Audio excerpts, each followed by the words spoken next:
पत्थर पर दूब जामेला नु तई कुली धुन दुआर पर होला सोहर मंगल के समय से वंश बरखा हो जाओ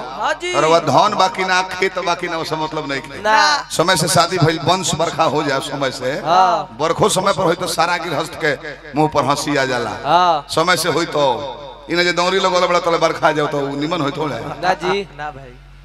अब वंश समय पर हो जाता शादी ब्याह के बाद परवा से बड़ भाग्यवान के हुबान इन जे 10 चकवा चलता रे रोड में 50 गो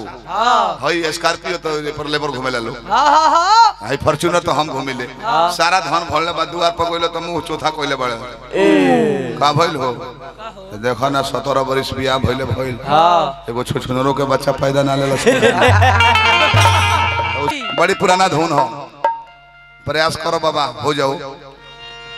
कैसे घरे गइला पर जान जाए कि रात भर हवा में रहला पर बिगड़ जाता तब भी हमारा तो दो हाली हवा चालू रहता है ना फैन चालू हो जाता जान जाए हमारा दो हाली हवा मार देला दो हाली तब जाइबो तने को माला पहले जखमी जी के अपना हाथ दे लेबे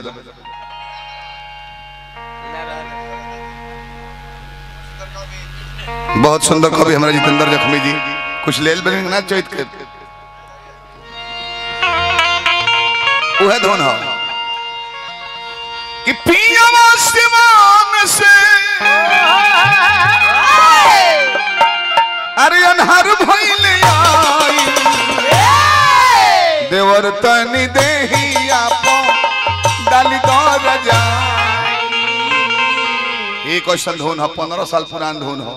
आज जो अबे कहल जाए तो नए लागेला हां एक घड़ी के धुन आवता हां एथी में पानी जब ओड़े लगी तो जने कि जवानी धीरे धीरे चढ़े लगी आई खूब बाजता एकरा पहले टेम्पू वाला लाओ तने टेम्पू से मुड़ी धोइयो शैम्पू से बुझा तल कि इतना सुपर डुपर लय अब होइए नहीं थे आ 2 महीना में कहां भुला गइल चौरो में नहीं सुनाता दवरियो में ना जवन जतने जल्दी नीक लागेला उतने जल्दी बेठी को हो जाला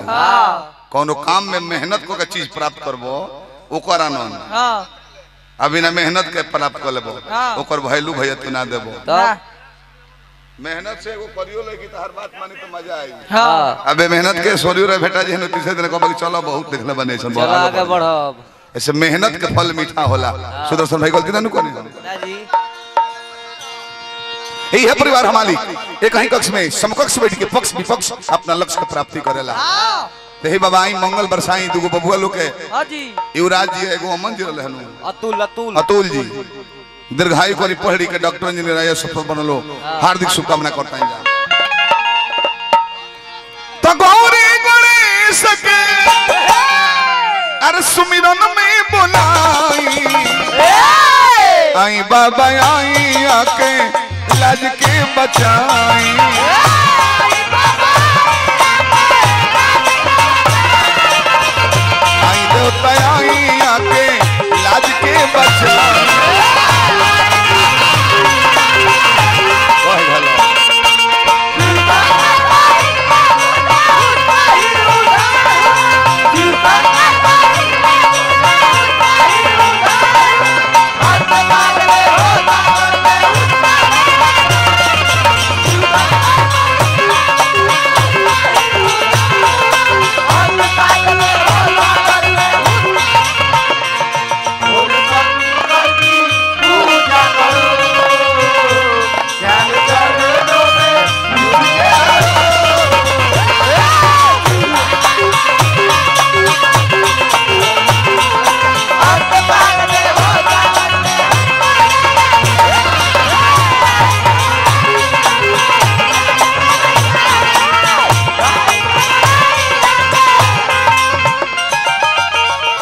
सुन ले बने बाबा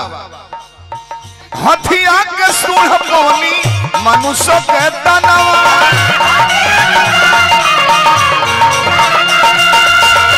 हथिया के सूढ़ पवनी मनुष्य के तनवा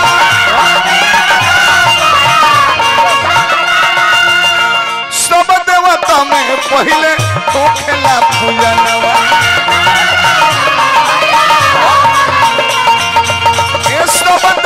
में पहले तो खेला पूजन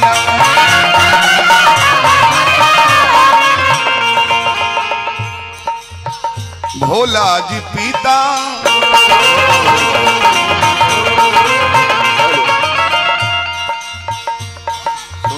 सुनो हमने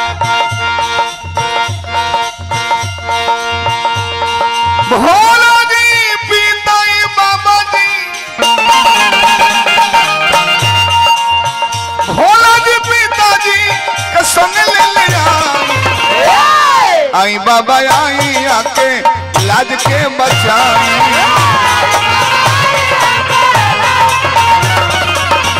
आई देवता आई आके लाज के बचाई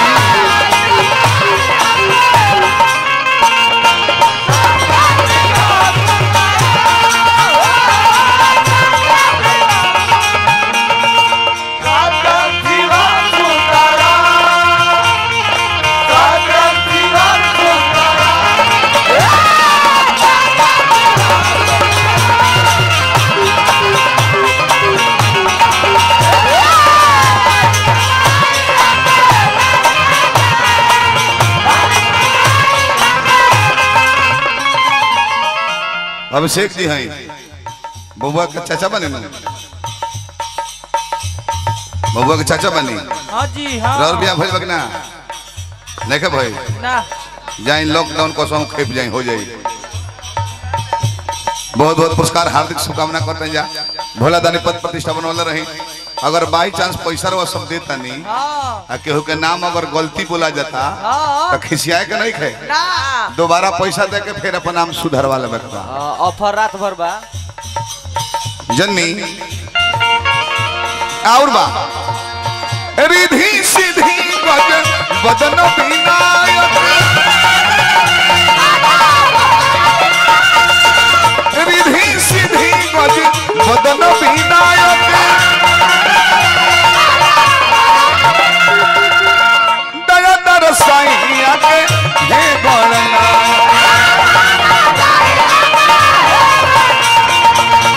दया दरसाइया के हे गणना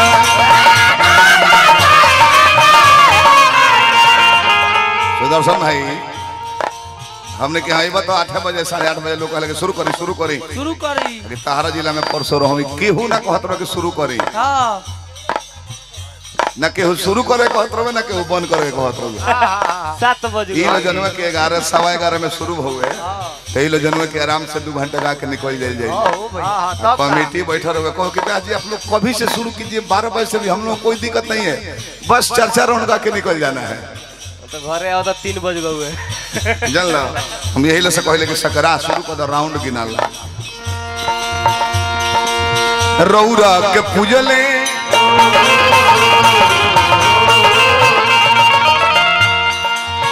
रौरा के पूजले बाबा जी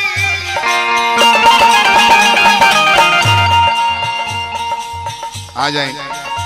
बाबा फूल भंडार एगो माला ले ली हमरो बनवल भगवान भोला दानी बनौले रहे पद प्रतिष्ठा में 4 चांद लगल रौनक के पूजा ले गिरी जी गोसाई आई देवता आई आके लाज के बचा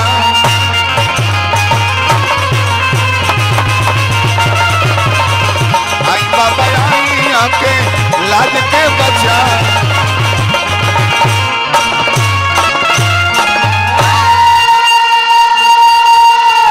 बड़ी पत्थर पर दूब